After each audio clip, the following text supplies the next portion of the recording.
Hi, I'm Andrew Niels. I'm a health coach at Partner MD's Richmond office, and today I'd like to talk to you about how to have a healthy, low carb Thanksgiving.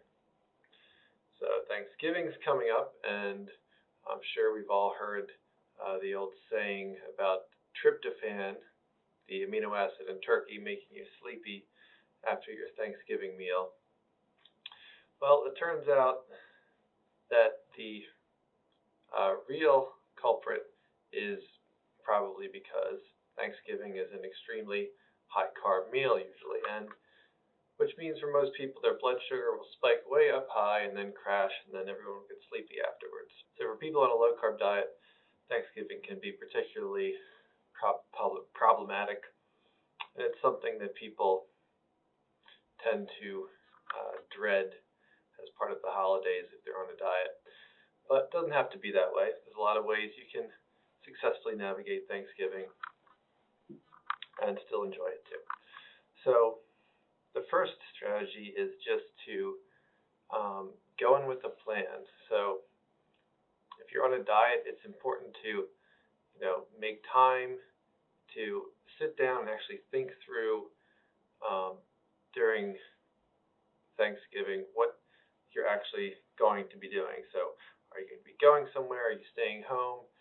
Are you going to let yourself have a slice of pie, or are you going to bring your own food? Sitting down and actually thinking through this plan step by step will make you much more likely to um, follow through with the rules that you set for yourself. Also think about who's going to be there, what kind of social temptations are going to arise. Is there a particular aunt or uncle that's going to be pushing pie onto you? You might want to prepare a few no thank you type comments in advance of how you want to phrase that. It might sound like overkill, but it really does make a difference. Next thing that some people find helpful is just to, start the day by exercising. A lot of times there's people have a kind of positive feedback loop when they start the day off on the right foot. And if you go to the gym or go for a jog or go for a bike ride, it might set you up to be more inclined to make better choices later. Also, don't show up hungry. Have a snack beforehand.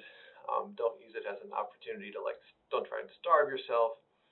Um, so you can eat more food and get away with it. That's not really how it works. So have a snack so you feel more satiated and in control of the choices you are making. Another thing that helps is uh, after the dinner to take a short walk. That helps your insulin sensitivity to get some light exercise after a meal. So while everybody else is crashing on the couch after the pie, maybe you can volunteer to walk the dog. And in doing so, you will not only be benefiting the dog, you'll be helping your insulin sensitivity to get a little better, and you'll digest that meal a little better, so you won't feel so bad later. Also, just maybe use Thanksgiving as an opportunity instead of thinking of it as a time to gorge. Think of it as a time to spend time with family or friends.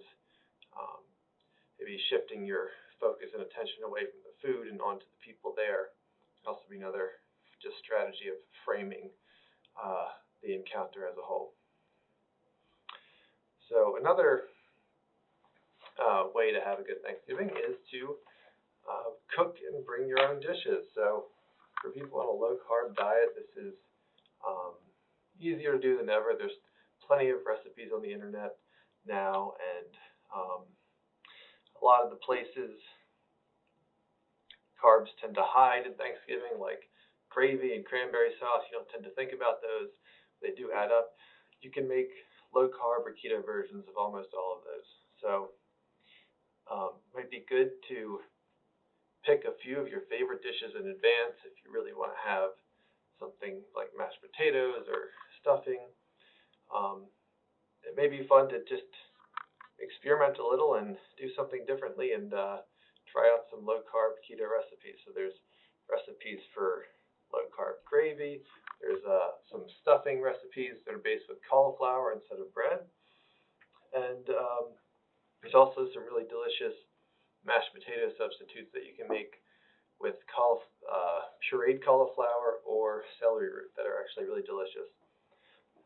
And they might even be a hit with the other guests. So who knows? You might have some low carb converts out of this. So yeah, I would give some of those strategies a try, and bringing your own food, planning in advance. Um, you should be set up just fine to have a happy and diet friendly Thanksgiving. So once again, this is Andrew at the Richmond office. Thanks for watching, and I'll talk to you next time.